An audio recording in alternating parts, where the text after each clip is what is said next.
Bismillahirrahmanirrahim. Assalamualaikum warahmatullahi wabarakatuh. Alhamdulillahirabbil alamin. Wabihi nasta'in wa ala umurid dunya waddin. Wassalatu wassalam ala sayyidina Muhammadin wa ala alihi wa sahbihi ajma'in. Amma ba'd. Adik-adik sekalian, insyaallah sekarang kita akan memulai pelajaran fiqh syafi'i lil mubtadi'in. Sekarang kita akan masuk bab sholat Jum'ah. Sebenarnya sebelumnya ini ada bab yang lain, yaitu sholat khauf. Tetapi karena sholat khauf ini pembahasannya agak ribet, jadi insyaallah sholat khauf ini nanti kita taruh di belakang semester, di akhir semester, agar memudahkan adik-adik untuk lebih memahaminya dan untuk mempersingkat waktu semester 2 yang sempit ini insyaallah ta'ala. Jadi sekarang kita akan memulai pelajaran fiqh syafi'il mubtadi'in dalam bab sholat Jum'at. Langsung saja kita mulai. Bismillahirrahmanirrahim. Sholat Jumat merupakan keutamaan yang Allah berikan secara khusus kepada umat Nabi Muhammad sallallahu alaihi wasallam. Dinamakan Jumat, kenapa? Karena manusia berkumpul pada hari itu. Jumat dari kata jama'a yajma' yang artinya berkumpul. Ada yang berpendapat bahwasannya penciptaan Nabi Adam alaihi salam itu diciptakan pada hari Jumat. Ada juga yang berpendapat bahwa pada hari Jumat itu Nabi Adam itu berjumpa dengan Siti Hawa, yaitu kakek moyang manusia, Nabi Adam dan Siti Hawa. Sedangkan orang Arab pada masa jahiliyah dahulu menyebut hari Jumat dengan nama hari Al-Urubbah, yang bermakna jelas dan agung. Ini dikarenakan hari Jumat itu juga adalah hari agung bagi umat Islam, bagi umatnya Nabi Muhammad sallallahu alaihi wasallam. Jadi hari yang sangat berkah hari Jumat, Sayyidul Ayyam atau tuannya hari, bosnya hari itu adalah hari Jumat bagi seorang muslim. Nah, sekarang apa hukum sholat Jumat itu sendiri? Sholat Jumat hukumnya itu adalah fardhu ain. Berarti kalau fardhu ain apabila dikerjakan mendapatkan pahala, apabila ditinggalkan berdosa. Bagi siapa saja fardhu ain ini? Bagi setiap orang muslim yang sudah mencapai usia baligh, berakal, laki-laki, merdeka, bukan budak, mukim, dan tidak terhalang oleh sakit, takut, lapar, haus yang sangat. Jadi harus lapar sekali sehingga dia tidak bisa berjalan untuk sholat Jumat, itu ada uzur berarti. Atau haus sekali nggak ada air sehingga tidak bisa mengikuti sholat Jumat, maka itu juga uzur. Atau takut sekali, misalkan di sana lagi berkeliaran binatang buas, atau di sana virus corona merebak sehingga takut untuk terinfeksi, maka itu juga boleh tidak sholat Jumat, tetapi ada syarat-syaratnya. Paham ya? Dan yang lainnya. Sekarang dalil diisyaratkannya sholat Jumat. Dalilnya itu diambil dari dua dalil, yaitu dari Al-Quran dan Sunnah. Al-Quran dan Sunnah ini menetapkan kewajiban sholat Jumat. Yang pertama, dalil Al-Quran itu adalah firman Allah subhanahu wa ta'ala, ya ayyuhalladzina amanu idza nudiya lis-sholati min yaumil jum'ati fas'au ila dzikrillahi wa darul bai' dzalikum khairul lakum in kuntum ta'lamun. Itu surat Al-Jumu'ah ayat 9, yang artinya, hai orang-orang yang beriman, apabila diseru untuk menunaikan sholat Jumat, maka bersegeralah kamu mengingat Allah dan tinggalkanlah jual beli, yang demikian itu lebih baik bagimu jika kamu mengetahuinya. Itu Itu yang pertama dari Al-Quran. Yang kedua itu dari sunnah atau hadis Nabi Muhammad Sallallahu Alaihi Wasallam. Al-jumu'atu haqqun wajibun ala kulli muslimin fi jama'atin illa arba'atan. Abdun mamlukun aw imra'atun aw sobiyun aw maridun. Jadi sholat Jum'ah adalah sebuah kewajiban atas setiap muslim dengan berjamaah kecuali 4 golongan, yaitu budak, perempuan, anak kecil, dan orang yang sakit. Itu ada 4 golongan yang tidak wajib sholat Jumat. Selain itu, selain 4 golongan tersebut, maka wajib hukumnya untuk melaksanakan sholat Jumat. Sholat Jumat diwajibkan di Mekah beberapa saat sebelum hijrah. Jadi awal permulaan sholat Jumat ini diwajibkan di Mekah sebelum hijrah ke Madinah. Hanya saja sholat Jumat belum ditegakkan di Mekah dikarenakan kaum muslimin masih dalam keadaan lemah, sehingga tidak berkumpul untuk dilaksanakan pada saat itu. Jadi pada saat itu, pada saat awal ditegakkannya sholat Jumat itu juga masih belum dilakukan oleh orang-orang muslim. Karena apa? Karena pada waktu itu orang muslim masih sedikit di Mekah, sehingga nanti kalau misalkan sholat Jumat berkumpul, nanti akan bertemu dengan kafir Quraisy, akan ketawa dengan kafir Quraisy pada waktu itu ya. Maka orang yang pertama kali mengumpulkan untuk mengerjakan sholat Jumat di Madinah sebelum hijrahnya Nabi Muhammad SAW adalah sahabat As'ad bin Zurarah radhiyallahu anhu. Adapun kejadiannya adalah sebelum hijrahnya Nabi Muhammad SAW. Sekarang syarat-syarat wajibnya sholat Jumat. Yang pertama, syarat wajibnya sholat Jumat adalah Islam. Jadi orang tersebut itu harus Islam. Maka orang kafir tidak wajib mengerjakan sholat Jumat. Yang kedua, baligh. Maka anak kecil tidak wajib melaksanakan sholat Jumat, tetapi harus dididik oleh keluarganya untuk melaksanakan sholat Jumat. Harus dibiasakan dari sejak kecil. Yang ketiga, berakal. Maka orang gila tidak wajib sholat Jumat, ataupun orang mabuk itu tidak wajib sholat Jumat karena akalnya itu nggak ada. Atau orang yang mughma alaih itu juga tidak wajib sholat Jumat. Yang keempat, merdeka. Maka budak tidak wajib sholat Jumat dikarenakan dia itu sibuk melayani majikannya. Tetapi budak pada zaman ini itu tidak ada. Semuanya itu berarti wajib melaksanakan sholat Jumat. Yang kelima, laki-laki. Maka wanita tidak wajib sholat Jumat dikarenakan mereka sibuk mengurusi rumah dan mendidik anak.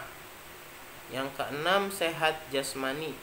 Maka orang sakit yang tidak mampu menghadirinya tidak wajib untuk sholat Jumat. Dan ketujuh adalah mukim. Maka musafir ini orang yang berpergian itu tidak wajib melaksanakan sholat Jumat. Sekarang apa syarat-syarat sahnya sholat Jumat? Tadi kan syarat wajibnya sholat Jumat. Siapa yang wajib melaksanakan sholat Jumat? Sekarang adalah syarat sahnya sholat Jumat. Apa yang membuat sholat Jumat itu menjadi sah? Jadi ada beberapa hal. Yang pertama, masuk waktu zuhur. Jadi sholat Jumat itu dilaksanakan pada waktu zuhur. Maka sholat Jumat sah dikerjakan di seluruh waktu zuhur. Jika waktunya sudah habis, maka sholat Jumat tidak dapat diqodho, akan tetapi diganti dengan sholat zuhur 4 rakaat. Jadi sholat zuhur itu dilaksanakan sepanjang waktu sholat zuhur. Istilahnya dari jam 12 sampai jam 3. Pada masa tenggang itu boleh dilaksanakan sholat Jumat. Nah, apabila misalkan adik-adik ini ketiduran dari jam 11 sampai jam 4 pada hari Jumat itu ketiduran sehingga tidak bisa mengikuti sholat Jumat, maka sholat Jumat ini tidak bisa diqodho. Tetapi adik-adik mengkodoknya dengan apa? Dengan sholat zuhur 4 rakaat, bukan dengan sholat Jumat. Paham ya? Jika waktunya tinggal sedikit sehingga tidak cukup untuk mengerjakan 2 khutbah, dan sholat 2 rakaat, maka sisa waktu tersebut digunakan untuk mengerjakan sholat zuhur. Misalkan di daerah tersebut itu tidak ada yang sholat Jumat. Karena apa? Karena orangnya masih belum terkumpul 40 orang. Jadi ditunggu sampai jam 3 kurang misalkan, sebelum asar 10 menit.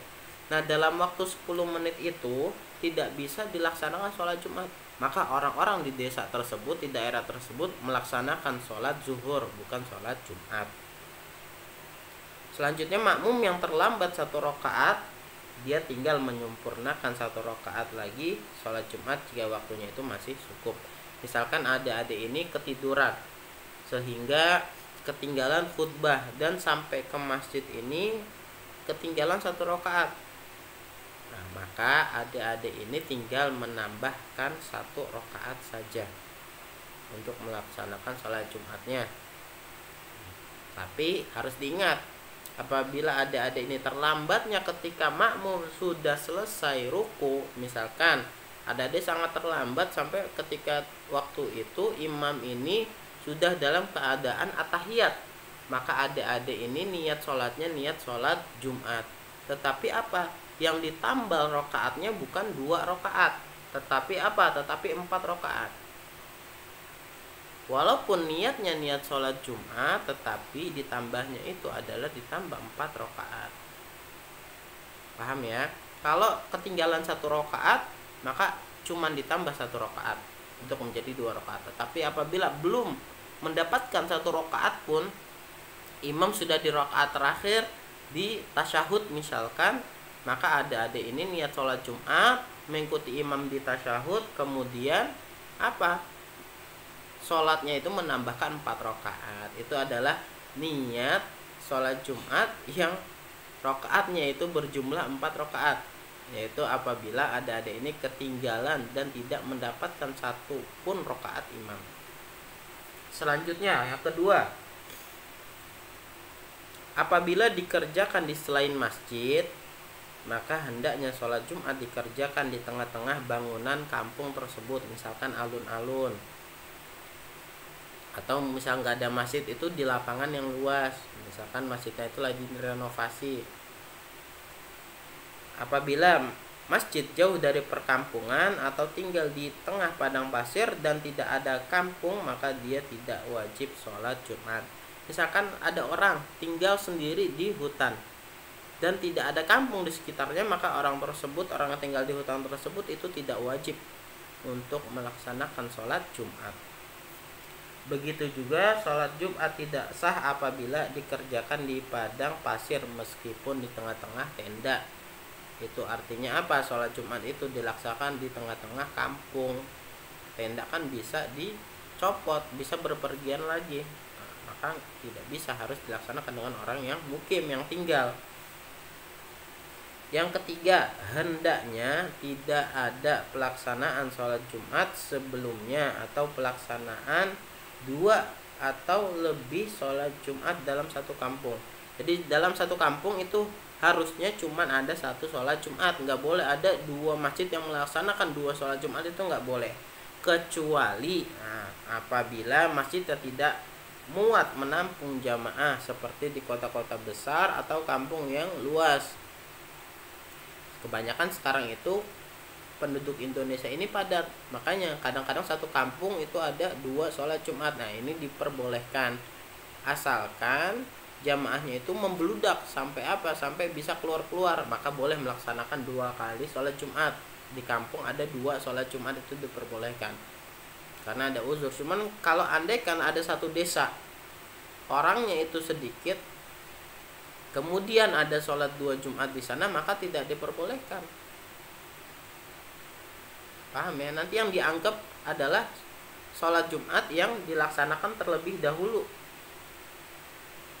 karena semuanya itu masih cukup untuk 1 sholat Jumat jamaahnya, maka tidak boleh dijadikan 2. Adapun di kampung yang kecil, maka tidak boleh mengadakan lebih dari 1 sholat Jumat.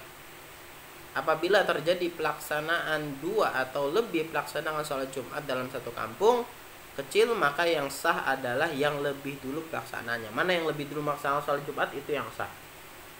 Nah terus yang lainnya gimana? Yang tidak sah melaksanakan sholat Jumat, maka tidak sah sholat Jumatnya dan harus mengulanginya dengan sholat zuhur.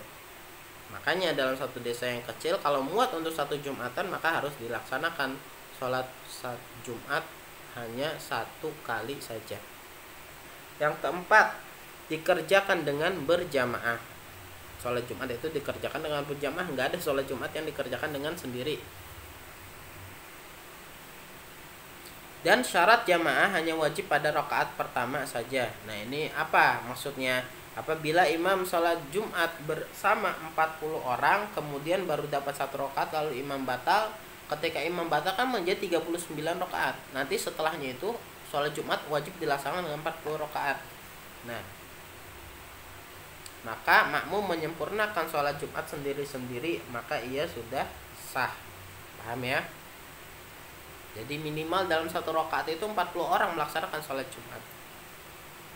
Yang kelima, jumlah jamaah pada sholat Jumat. Jadi jumlah jamaah dalam sholat Jumat itu adalah minimal 40 orang. Imam termasuk di dalamnya. Maka sholat Jumat tidak sah apabila jumlah jamaahnya kurang dari 40 orang. Jadi misalkan ada di satu desa, laki-lakinya itu hanya berjumlah 30 orang. Desa itu desa terpencil, maka pada desa itu tidak wajib melaksanakan sholat Jumat. Karena apa? Karena bilangannya kurang dari 40. Semuanya itu orang yang ke-40 itu harus muslim, baligh, berakal, merdeka, laki-laki, tinggal di tempat ditegakkannya sholat Jumat atau orang yang mukim. Adapun yang keenam adalah terdapat 2 khutbah dalam sholat Jumat. Adapun khutbah harus memenuhi hal-hal berikut. Apa? Yang pertama itu hamdalah atau membaca pujian kepada Allah Subhanahu wa taala. Yang kedua adalah sholawat kepada Nabi. Yang ketiga adalah wasiat, takwa, nasihat dan bimbingan. Yang keempat adalah wajib membaca beberapa ayat Quran di salah satu khutbah. Sunnahnya pada khutbah pertama. Yang kelima, berdoa untuk kebaikan kaum muslimin pada khutbah kedua. Yang keenam, menggunakan bahasa Arab bagi mereka yang berbicara menggunakan bahasa Arab. Misalkan ada satu syekh ini dari Mesir, hanya bisa berbicara bahasa Arab, kemudian datang di suatu desa dan disuruh khutbah, maka menggunakan bahasa Arab karena dia mampu menggunakan bahasa Arab. Selanjutnya yang ketujuh, khutbah harus dilakukan setelah masuk waktu sholat zuhur. Jadi harus masuk sholat zuhur dulu baru khutbah itu bisa dilaksanakan. Yang kedelapan, khutbah dilakukan dengan berdiri jika mampu.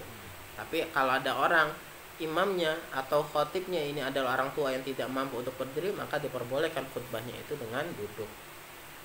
Yang kesembilan, duduk di antara 2 khutbah. Jadi ada 2 khutbah, untuk memisahkan antara 2 khutbah tersebut ada duduknya. Yang ke-10, khutbah bisa didengar oleh 40 orang semuanya. Kalau sekarang gampang, sudah ada mic, maka bisa didengar oleh 40 orang yang sedang melaksanakan sholat Jumat. Yang ke-11 yang terakhir adalah imam wajib dalam keadaan suci dari hadas besar dan hadas kecil serta menutup aurat. Jadi khotib dan imam yang sedang khutbah itu harus suci dalam keadaan hadas besar dan hadas kecil, dan pakaiannya itu menutup aurat semua. Itu bagi si khotib dan imam. Adapun bagi si makmum tidak wajib dalam keadaan demikian, maksud dalam saat khutbah berlangsung. Misalkan ada adik ini sholat Jumat kemudian tidur. Nah tidurnya ini tidur yang membatalkan sholat Jumat, maka tetap sah sholat Jumat adik-adik. Tetapi asalkan setelah qomat adik-adik langsung ke belakang untuk wudhu, kemudian untuk sholat Jumat. Sholat Jumatnya harus suci, namanya kan sholat. Tapi ketika khutbah itu nggak wajib dalam keadaan suci bagi si makmum. Paham ya? Insya Allah pertemuan selanjutnya kita akan melanjutkan pelajaran ini. Masih belum selesai sholat Jumat ini. Kurang lebihnya saya mohon maaf. Wassalamualaikum warahmatullahi wabarakatuh.